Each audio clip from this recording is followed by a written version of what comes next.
It is Wednesday evening, folks, and it's football season. It's time for another Auburn Family Night. This is the show each and every week where we get together with you, the Auburn family, to talk about what you want to discuss, your topics, your comments, your questions, and of course, your calls. All that's coming up within the Auburn experience starting right now.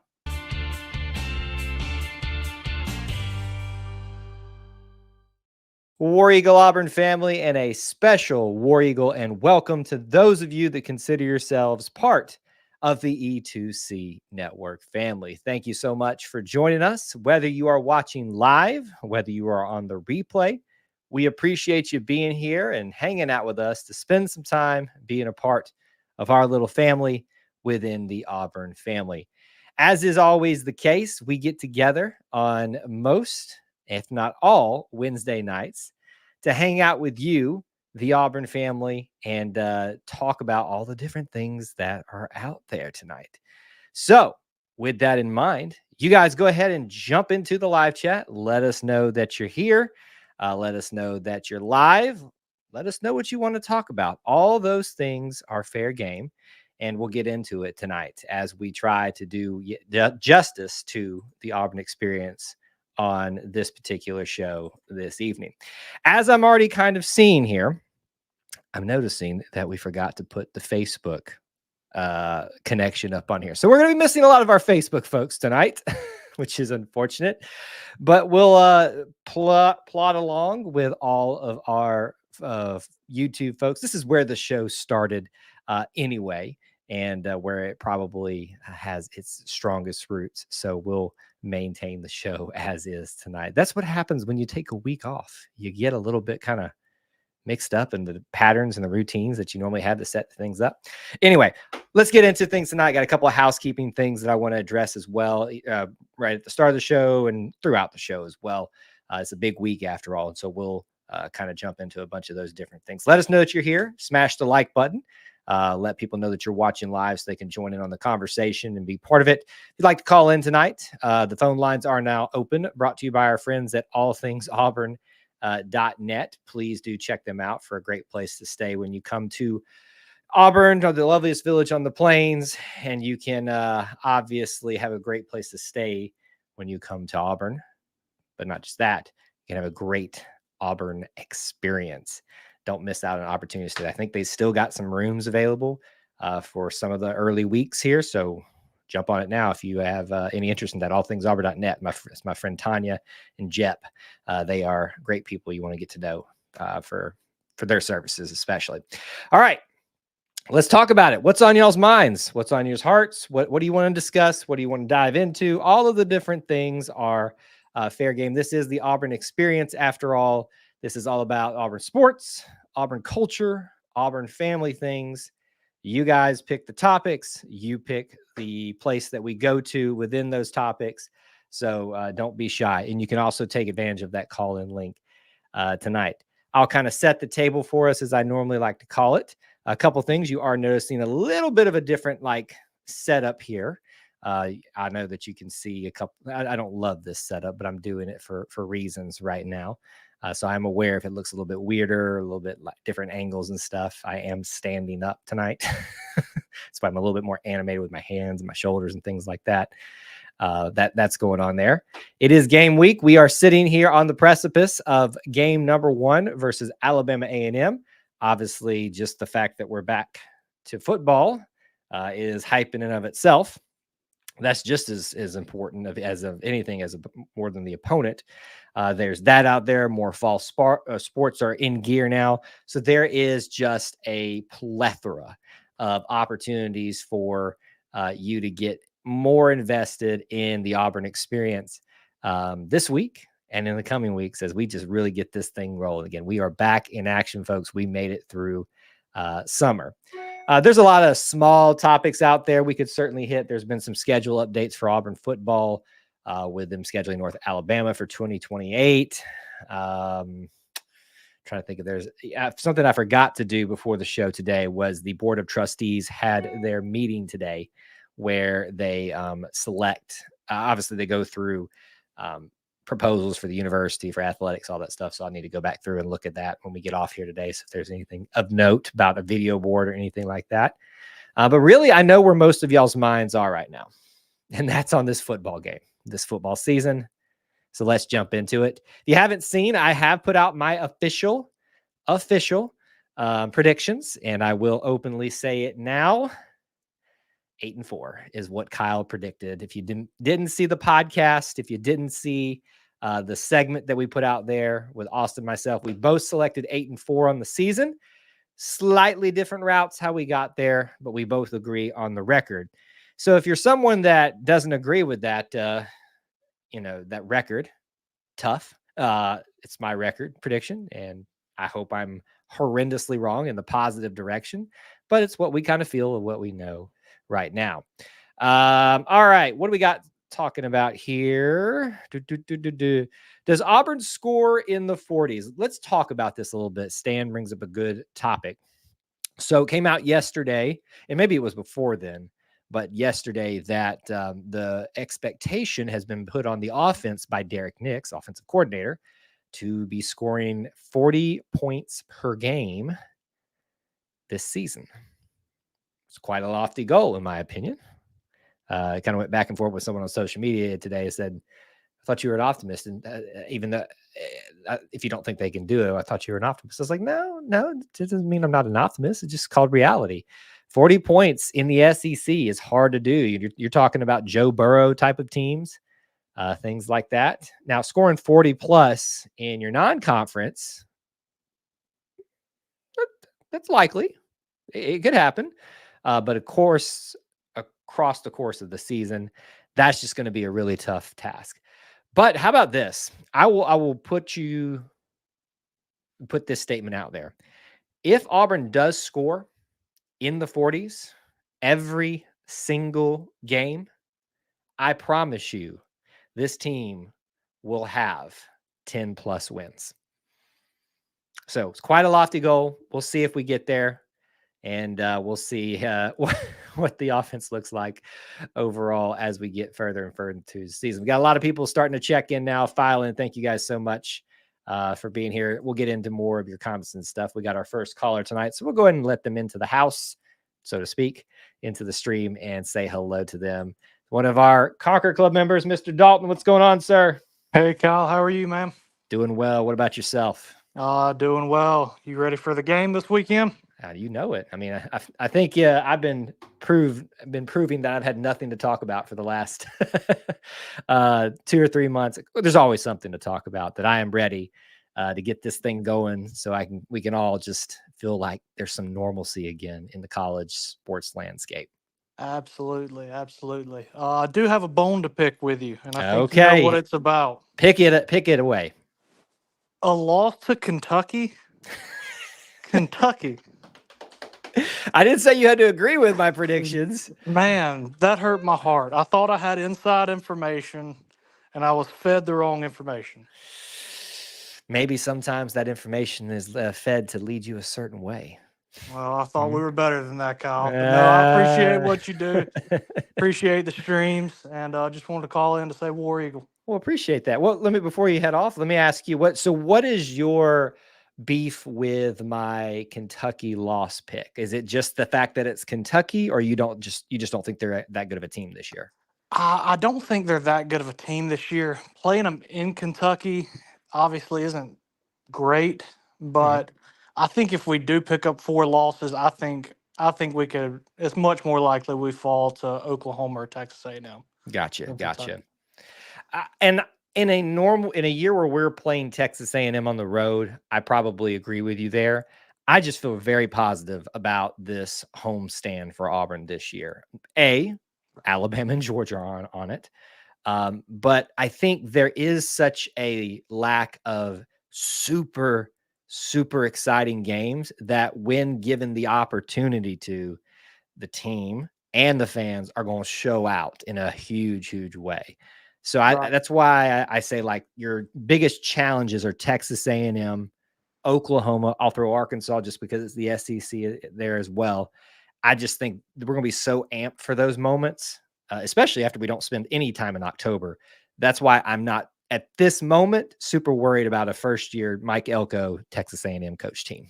Gotcha. Yeah, I understand. I guess at least a little bit. Yeah. Doesn't When mean I you have to agree, but yeah, wouldn't you at least say I'm protecting where it matters most at home? I mean, that's that's right. That's right. I would like to see us win as many games as we can at home. It'd be absolutely, great. and because that's where we're going to have the recruits at too, right? We want to That's keep right. keep this cycle going. So everybody calls in tonight. I'm going to ask them to put it out there. Your official season prediction. I would love to say 9-3. That's what Hmm. my heart says. But everything else is telling me probably 8-4. Okay, so where do you how do you get there in short Uh, form? Alabama lost there. Oklahoma, or not Oklahoma. Georgia lost Hmm. there. I, I still think we could lose the Oklahoma game, and Hmm. maybe Missouri. Okay, so you're a little bit concerned enough about Missouri. Maybe not Ye- buying in the whole way, but you're concerned enough about Missouri. Yeah, I don't. Yeah, I don't completely buy in on them, but I could see us losing back to back weeks with Georgia and Missouri right there Mhm. If the together. schedule laid out a little bit differently, like say we played Missouri on the road still and a morning game, like the fourth game of the season, with not having this such a long of a homestand, I might feel a little bit differently. But you're going to have the energy high of 5 straight games at home, capping with the Oklahoma game, and then you're going to go on the road to Georgia and have whatever happens there, which I think will be a good game. But whatever happens there is going to be a huge energy drain, and then you got to try to get back up for after a week off on a bye week. That's going to be a real tough task to do for this team based on what we know right now. Absolutely, absolutely. On the record for 8-4. What else you got tonight, sir? I believe that's it.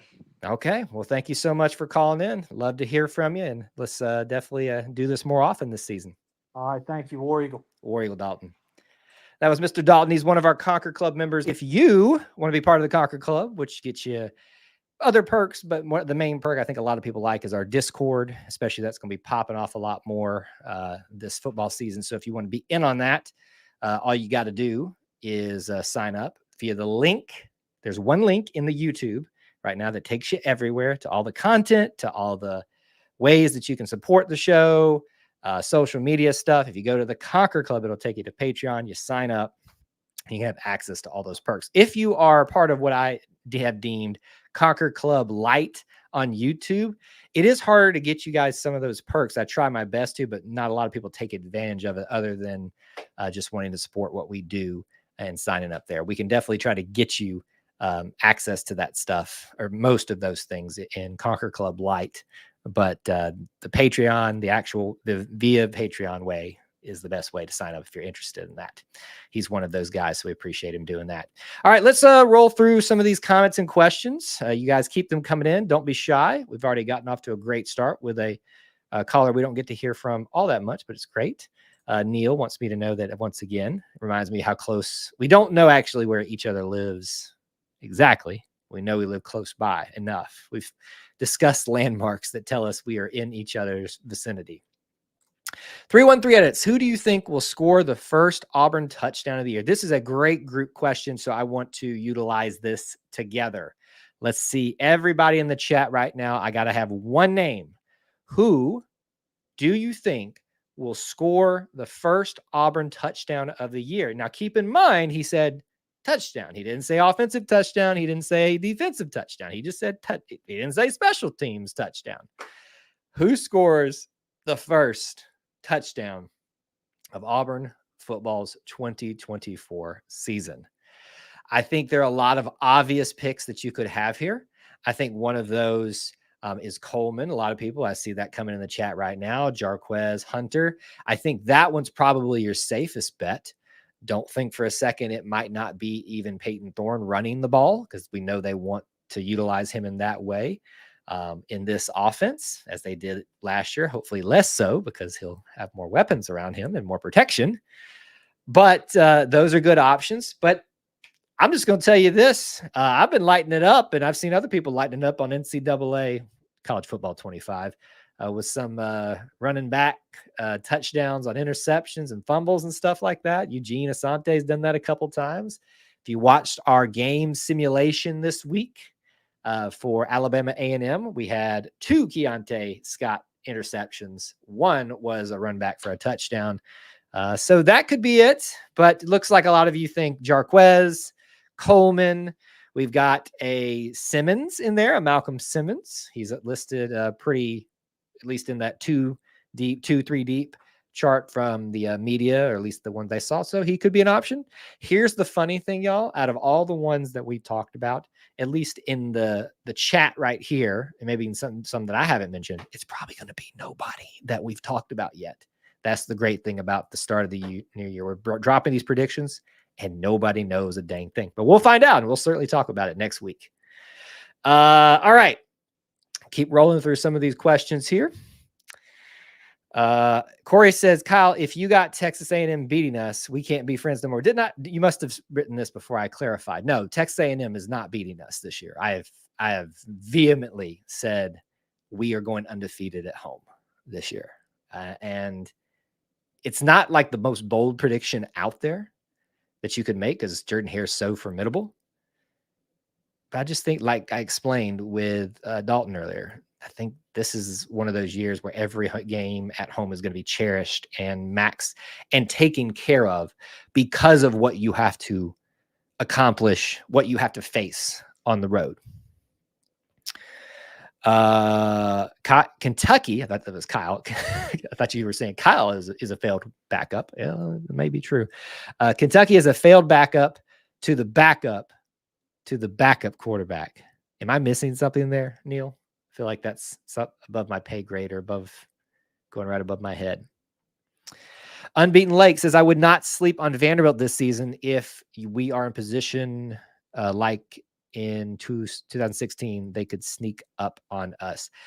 I'm assuming Unbeaten Lake, this is mainly in regard to the quarterback situation there where the New Mexico State, cue the Bama fans, it's like the only thing they have. It's like, quick aside. It's like the Bama fans have discovered new words, like their children and phrases and stuff for the first time. And that's all they can say. 4th and 31, New Mexico State.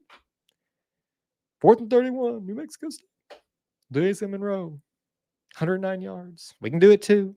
Anyway, it's so silly. And it's so sad to watch it sometimes. Anyway, about this one, I think this is in relation to that quarterback potentially, but having been part of the media call today on the teleconference for the SEC where the coaches come in, just because of the way things shook out today with schedules, I actually got to listen to Clark Lee and his commentary on his season. I believe, unless I misheard him and got people mixed up, they have not selected a starting quarterback yet. So don't think just because you may be scared about that quarterback that he's necessarily going to be the one we face. But your point stands, don't take anybody lightly. Mizzou is still butthurt after being beat by Harsin. They got revenge on their mind. I think there's a little bit of that at play. I'll give you that, Corey. I will admit that I think some of the things that people dismiss out of hand with teams like Missouri's moments like this, where they need some extra motivation because they're kind of the afterthought in the SEC. It might be a little bit of extra things for them when we face them on their turf. Let's see here. See what else we got going on here. Wouldn't sleep on Cal. Basically, Unbeaten Lake doesn't want us to sleep on anybody, which I would agree with, to be honest with you. Brock Vandergriff is who you were talking about. Gotcha. Now I'm on the same page with you. All right. We got another caller. We'll get him in just a second. Corey says, who do we play for homecoming? Corey, come on. You got to know what homecoming is every year. That's like, I know it's always an opponent that we forget about, which we shouldn't apparently. But it's a fun time. I love homecoming. Just wish it was later in the year. That is New Mexico. Cue the Bama fans. Yeah, that's all you need to know. Just cue the Bama fans. All right. Good start to the show. Already had one caller. Let's get our second one in right now. And it's game week, so you know this guy is going to be fired up. Let's say hello. It's Mr. Thomas Manville. What's going on, sir? Man, War Eagle, baby. It's game week. How you doing? Like you just jazzed up and jammed up jelly tight? I am chomping at the bit. I made my annual first Auburn game of the year grocery store run today. I Nice. mean, we got a pork butt, we got some collard greens, we got some chicken wings, we got some Connecticut sausage. Other folks gonna bring food too, but I am so dadgum ready to see the Auburn Tigers hit the field, strap the chin strap up, hit somebody in the mouth, and get a win. How many people are you hosting? Is it just you eating? I wish I could put down food like I used to, but I don't play sports anymore. I can't eat like that. So it'll be about 5, 6 of us. We're gonna eat good though. Nice. Sounds like you got quite the spread there. Now, remind me, are you making it down for a game this season? As of right now, I don't have any plans. Now that Okay. may change. It depends on the work schedule. Yeah. We got some new guys in there that got to be trained up, and Gotcha. it's not a short process to get everybody ready to run everything at a car wash. So it's more of a schedule thing than a desire, or like I would go if I had the freedom to do so. Oh, I mean, it's only a 2-hour ride down there from Lee, Yeah. so it's really not that bad. It's more about seating arrangement because I really don't want to climb all them stairs to the top row again. Yeah, that's quite the haul. So I will be up there in the deck, but not. Well, actually, I'll be much higher this year where my seat is. I move around a lot during the game to get certain footage and stuff like that. But that you'll find me up. How about this? If people want to try to find me, find where the shade hits first in the upper deck. There is a certain spot. I've thought about this. This is how long I've been doing this, that you got to be strategic when you're trying to survive in the heat 5 games in a row in Jordan-Hare Stadium. Anyway. Oh yeah. Hey, and later in the year, you better know where that shade's going to end at. That's yeah, because it's gonna get a little chilly, a little quick up there too. So that's the yin and yang of all that. But I would much rather have that shade in the early part of the year and freeze a little bit in the second half of the year. Let's talk some football. I want to before we even get into maybe what you wanted to talk about. I know you love talking about offensive line, and over this week especially, we've started hearing more and more conversation directly from Hugh Freeze himself about Tyler Johnson working himself not only into the 2 deep, but into legitimate playing time, sounding like he's going to be one of those first guys to come in at that tackle spot when needed. He's listed at second, I think at right tackle or left tackle, based on what I can't remember which one it was. But quite interesting. He seems, other than Connor Lew, the first from that group that came in together 2 years back. Well, yeah, 2 years back at this point. That are starting to break through into that group of offensive linemen. So that new wave that we've been talking about, that's been just need a little patience, let them build up. They're starting to work their way into that, what I think is going to be a core group across the offensive line. So just thoughts for you, just whatever you think about that particular guy or just the offensive line. I think that we will see multiple groups of 5 that go out there. Mm-hmm. I've heard some talk of Tate Johnson working in at tackle as well, which scares me to a point based on size, but it doesn't scare me based on he's got a little bit of experience, but he is outside of his normal position in the interior of the line. But if he's still, sub 300 and 6'4", someone, not Jalen McLeod, but someone of Jalen McLeod's size, sure, 6'1", 235, I'm sure he can handle that, but can you imagine watching Tate? Let's say Tate Johnson's at 289 and 6'4" and has to go against one of our ends. It's what's his name?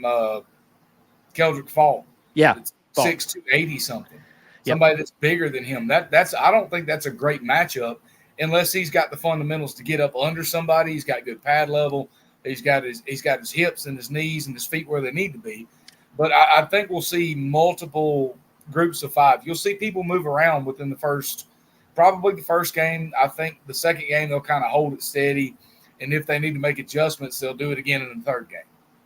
Yeah, and it's the old saying: it's not the size of the fight in the dog, or the dog in the fight; it's the size of the fight in the dog. We'll see.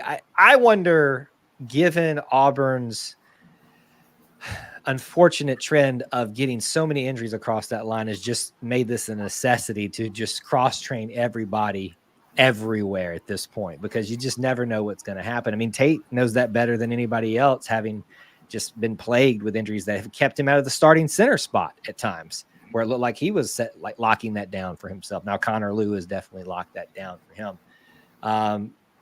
Where would you say, in your mind, on a 100% scale, how confident you are in this offensive line making a significant improvement this year? Just gut feeling, what you've seen, what you've heard, what we've talked about. I'd go with 60% at this point.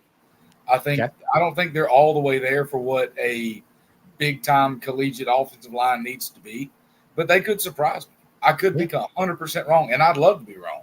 I really do want to be wrong. I want them to be, close to being a Joe Moore Award finalist. But I don't think we're there yet. But I do think the recruiting that we've done, the DeAndre Carter, some of these other guys that are coming in, I think in the next year or two, we really can have those guys up front that can make a difference. That can really, really, if the quarterback's got time to throw, somebody's going to be open. If your blocks are handled, the running backs are going to be able to work in space. They're going to be able to work the second level. And your linemen have to be able to work the second level as well. You can't just stonewall and belly bump at the line of scrimmage and expect results. You've got to have great combo blocking. You've got to have, depending on what plays you're running, combo blocking is incredibly important. Getting two guys on one guy and somebody scraping off, going up to the second level and making another block. So I think we're well on the way, but I don't think we're 100% there yet. Right. But if we can have a 60% offensive line as opposed to, let's say it was a 55 last year, a 5% increase is massive when it comes to blocking because it all starts at the line of scrimmage. It does. It's as simple as that. And so many people continue to forget that. What I've always said, and you've heard me say this, I'm sure, is that this offensive line has made small steps every single year, which is to their credit. I mean, you just got to see it heading in the right direction. But I do think it is time, as a personal challenge to them as a unit, not as individuals, to make that next big step. And that I think that time is now. It could really change the trajectory of this team if they can establish a just demanding power run game that's going to alleviate even more pressure from Peyton Thorne, open things up for these wide receiver, these young ones that are just chomping at the bit to show that all the hype is real. So it's, as you said, it starts at the line, it ends at the line, it finishes at the line. And so I'm hoping that this is the year that we get to talk about them making that next big step. What else is on your mind? Please. I'll just allude to one more, your last point. Did anybody watch the Georgia Tech Florida State game? Who won the line of scrimmage? That'd be Georgia Tech. With lesser players. Who won the line of scrimmage with lesser players on paper, and most everybody else had picked them to lose. They controlled the line of scrimmage. They ran the football. They controlled, and they ended up winning. So it's proof positive right there that the line of scrimmage wins ball games. Yep. So you were saying you wanted everybody's predictions. Yeah, you got one?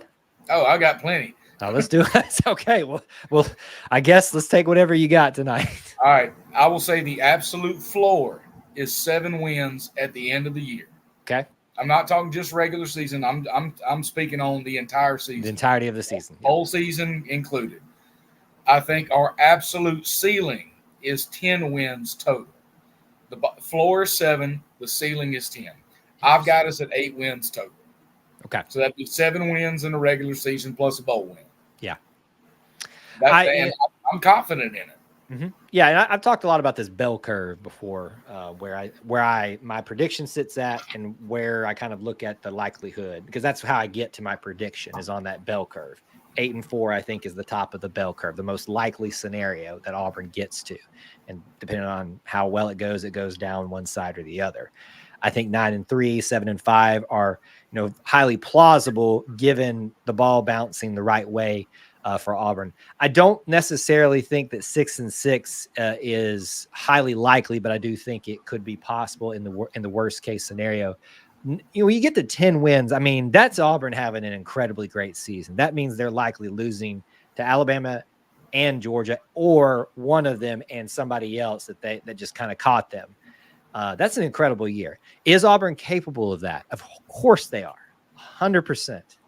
But we don't know everything that we need to know about this team quite yet. So only time will tell. I want to bring this up here. Looking at Thomas's shirt, it says, looks like Auburners. I'll bring the the chat away because of the way you were sitting.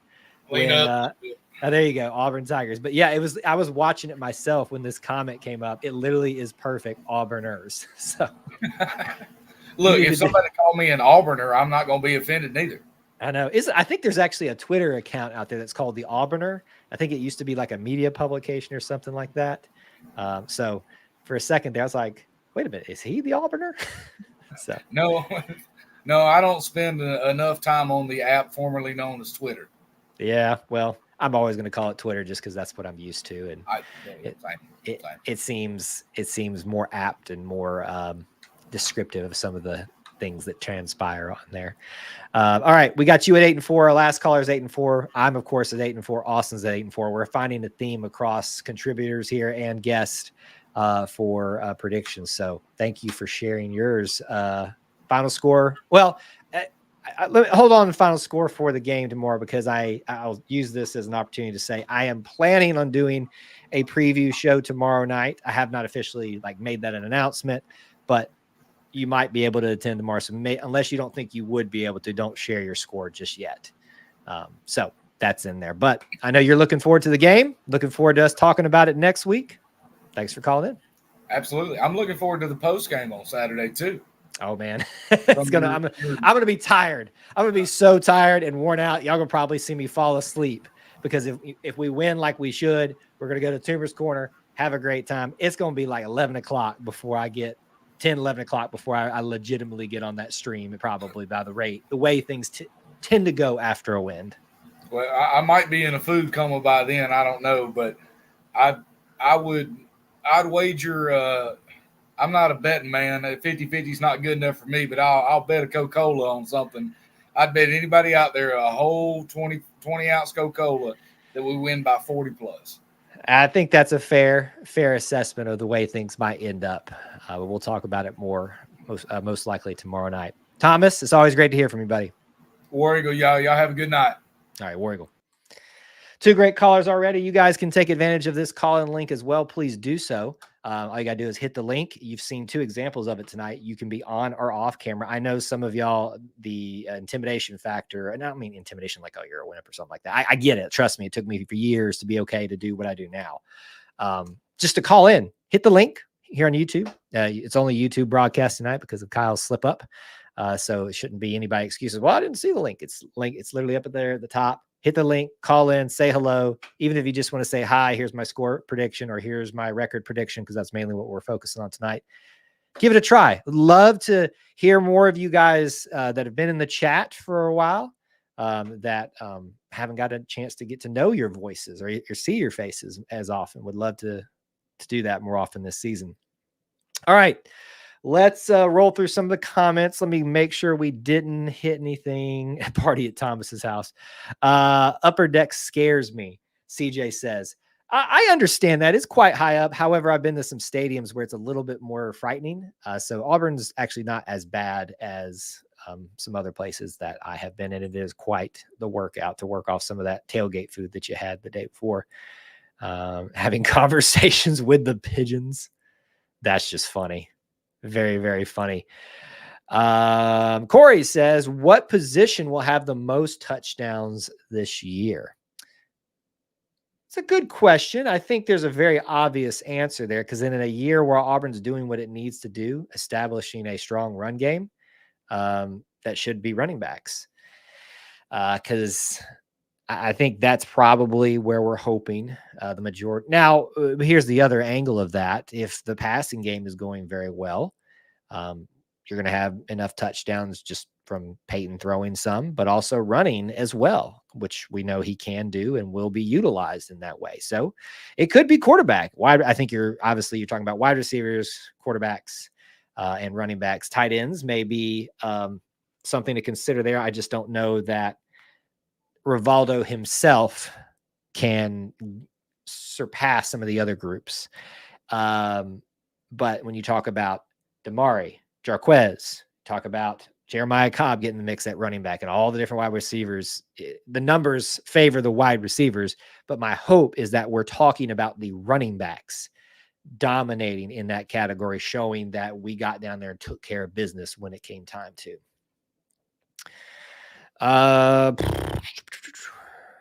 Neil wants to predict Auburn beating UJ or Bama. It's highly possible. Is it likely? Probably not, but it is also possible. I think there's been an interesting trend as of late. I've had some people when I've been explaining my thoughts, whether it's been here on YouTube or on our TikTok lives that we've been doing on most weekdays. I've had some people take issue with the way I think about things and say, oh, you're not a optimistic Auburn fan if you don't think they can do it. I didn't say I didn't think they could. I'm talking about what's most likely. Is it probable that Auburn, based on what we know right now, will beat Georgia and Alabama? No, it is not. And there's nothing wrong with saying that. Is it likely? No. Is it possible? Like a legitimate possibility? Of course it is. Have you been an Auburn fan ever?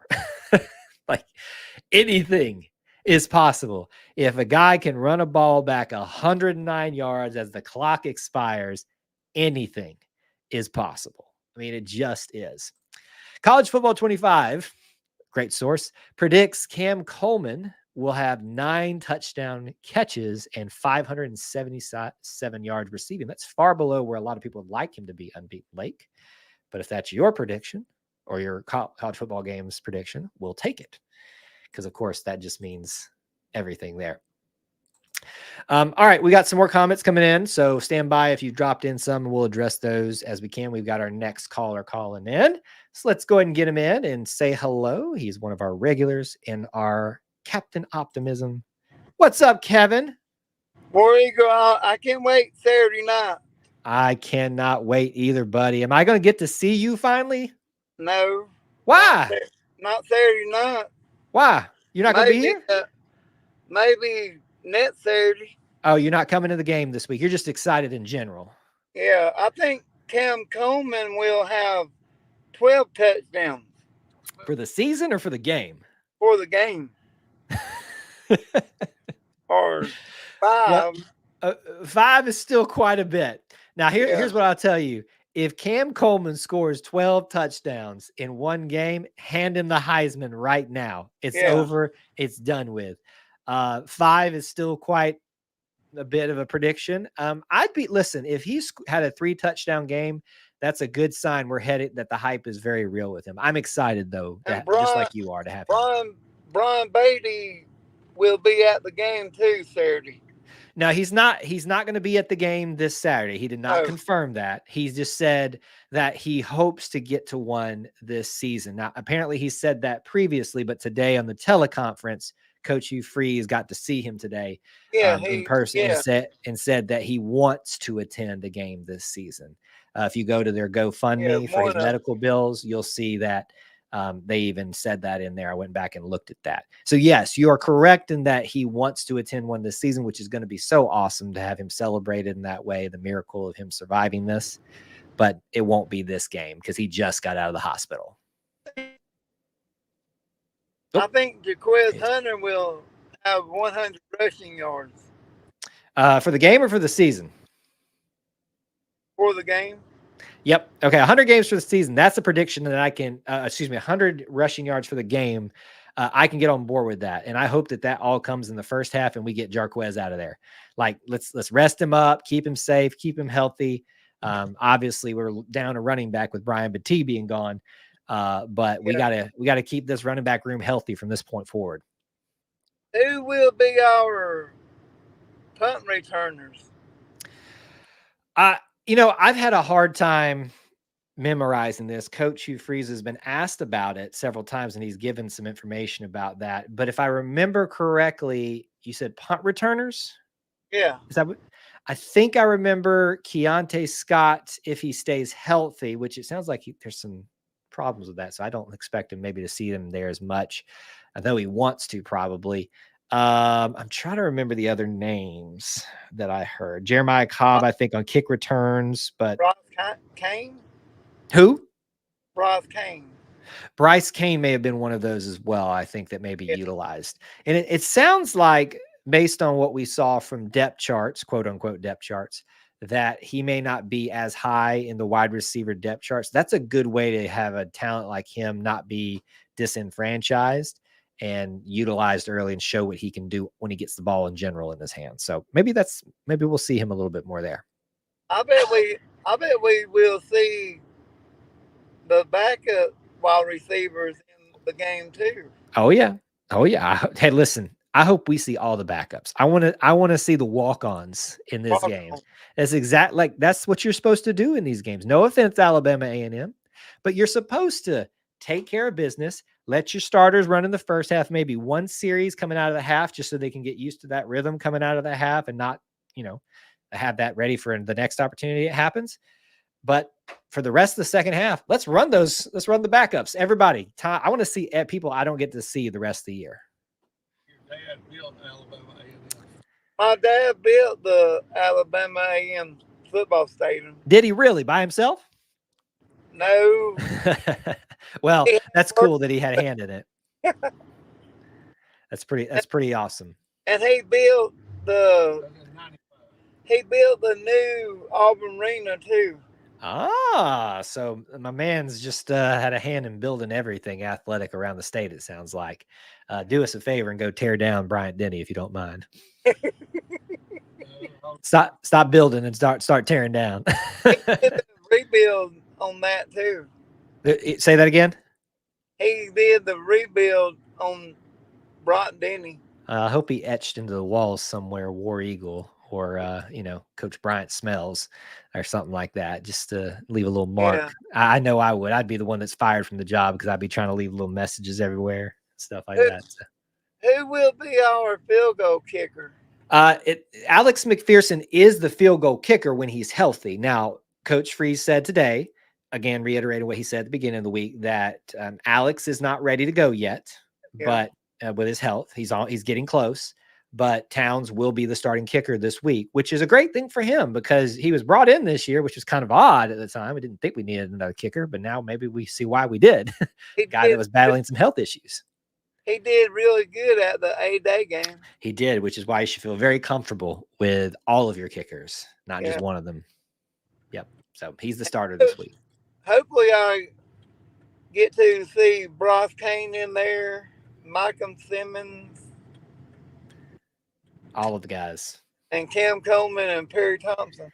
Yep. I think you have a high likelihood that you will see all of the Freeze Four at some point on the field in this game. And you know that if they somehow found a way to get all four of them out there at the same time, the crowd will go nuts.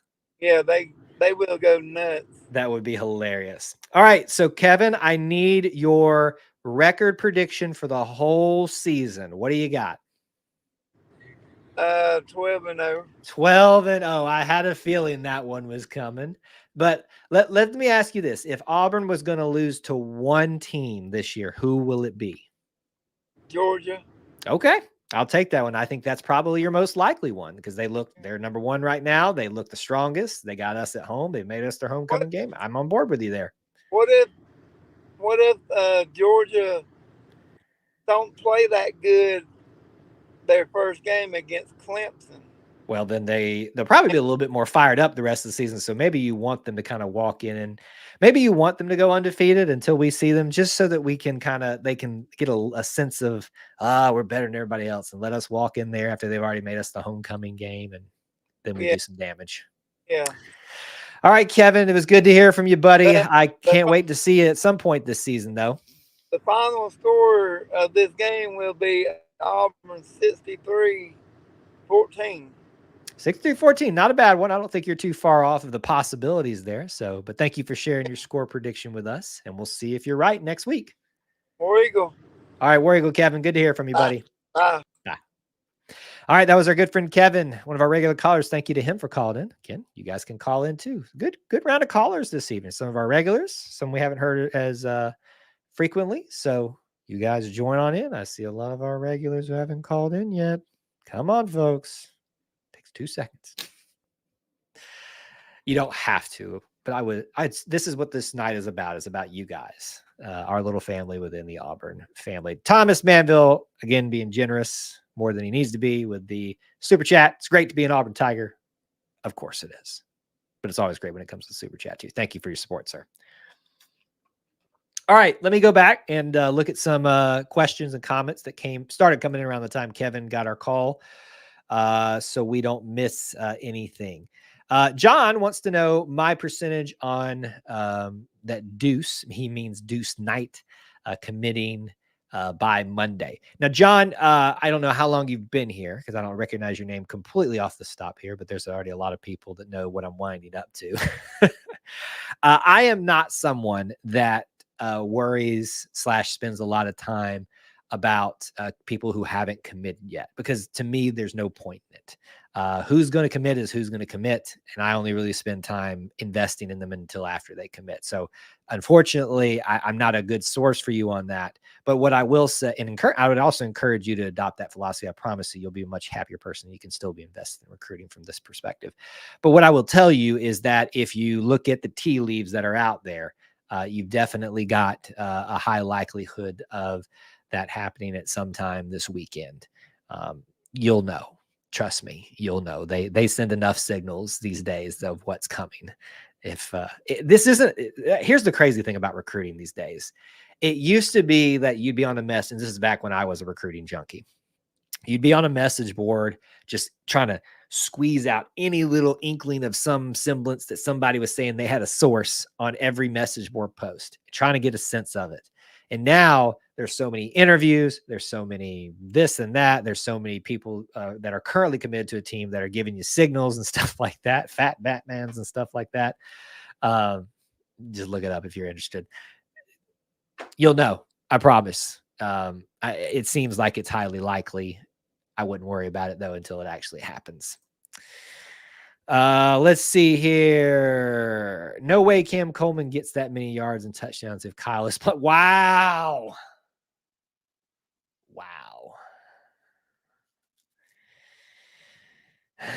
All right, WT. Okay. All right. That's fine. That's all right. Corey says Cobb will have more yards than Hunter. I actually won't disagree with you here because I think by the end of it, he will probably play more time. He will get more opportunities than Hunter in this game, and should if we are doing everything right. So, Corey, I don't know if you meant this to be like a hot take or anything for this. Now, if you're talking about over the year, I'm going to disagree with you vehemently on that. But if you're talking about in this game, I'm with you because I hope that actually happens. I want Hunter to get his job done. Don't overdo it. Get him ready to go for the year. That first little, thudding around for real. And let's get him out of there and keep him healthy. Knock on wood. Jeremiah Cobb should, and Damari as well, should be carrying the bulk of everything in this game at some point.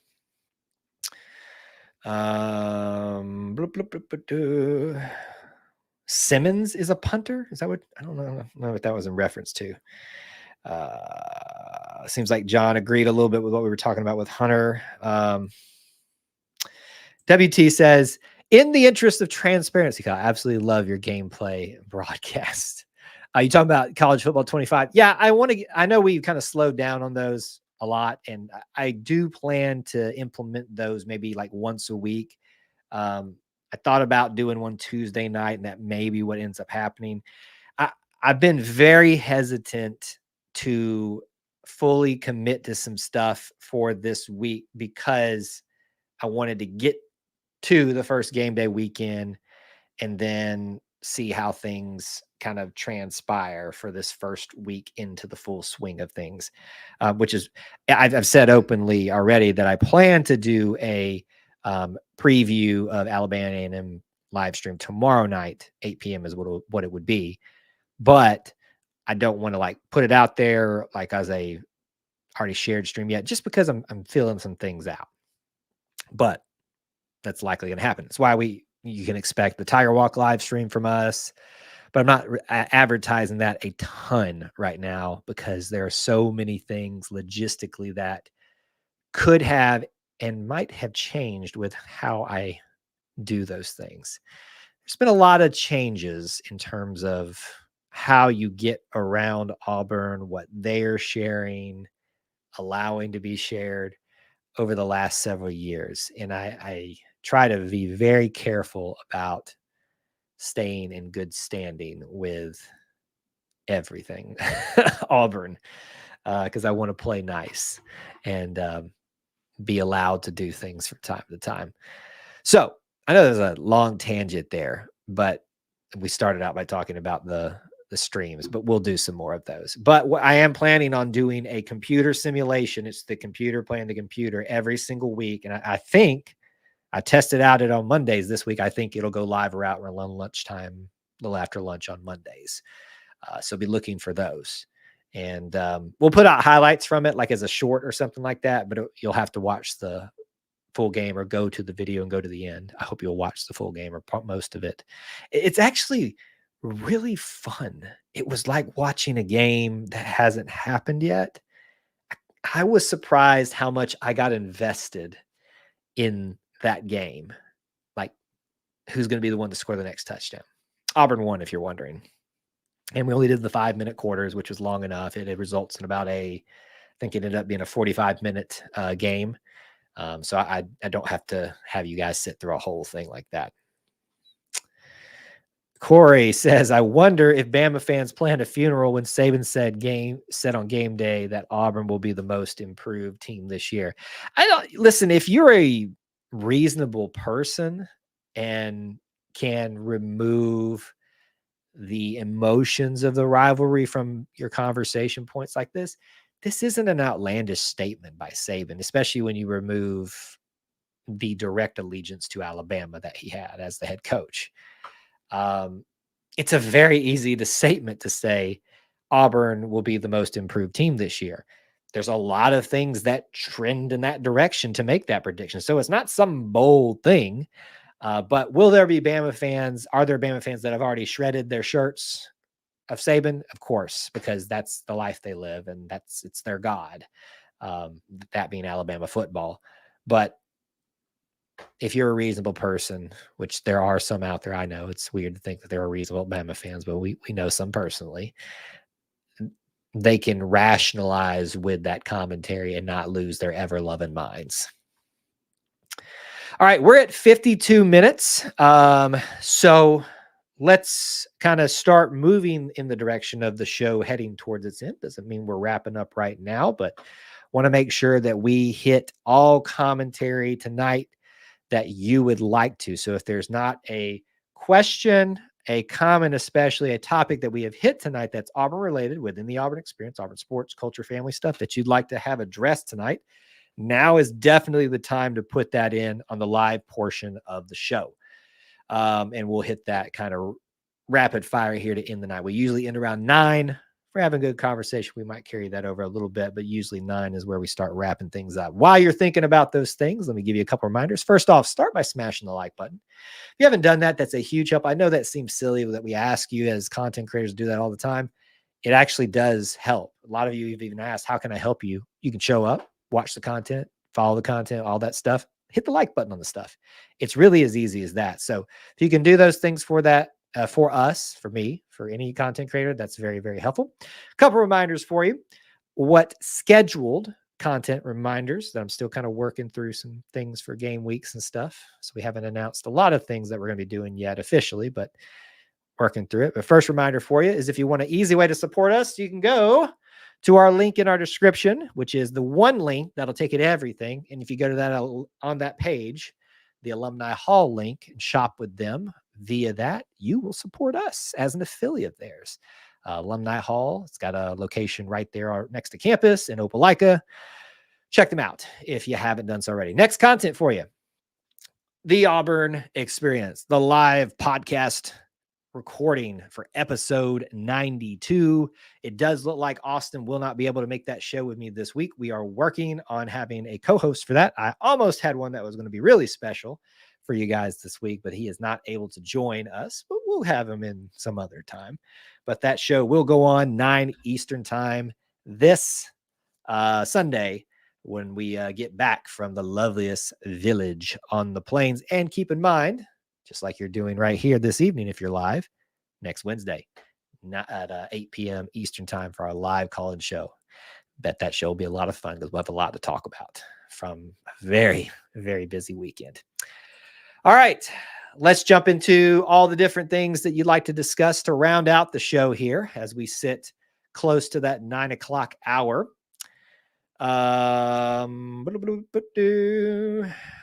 WT, what SEC team ends up at the bottom and which ends up at the top? Well, I don't spend a lot of times worrying about these things because I'm an Auburn person. That's it. But I'll say which SEC ends up at the bottom? Vanderbilt. Which ends up at the top? Georgia. I'm just going to be boring. That's got to be it this year. It also says, I've always had great respect for Saban. Boo. I just hated that he was at Alabama. I also hate that his tenure. I also hate his tenure coaching my Miami Dolphins. I can understand why. Any updates on the actual starting LT? Do you mean left tackle or do you mean line up? No. And John, so this is one thing that I'm trying to kind of, again, I don't know Coach Freeze. I don't know any of the staff. Maybe some of them, but I don't know the people you need to know personally to affect any change or have any insight there other than what you're seeing in the media already. Let me tell you this, and I know it's going to be a hard thing for us and for you, myself would fall in this category as well. Anybody that's the fan perspective, a content creator, and even a media person, that Coach Hugh Freeze obviously means it when he says it. There is no depth chart. Now, is there someone who is going to run out at QB1 every single week right now? Yes, that is Peyton Thorne. Is there someone that's going to run out there at running back 1? Yes, that is Jarquez Hunter.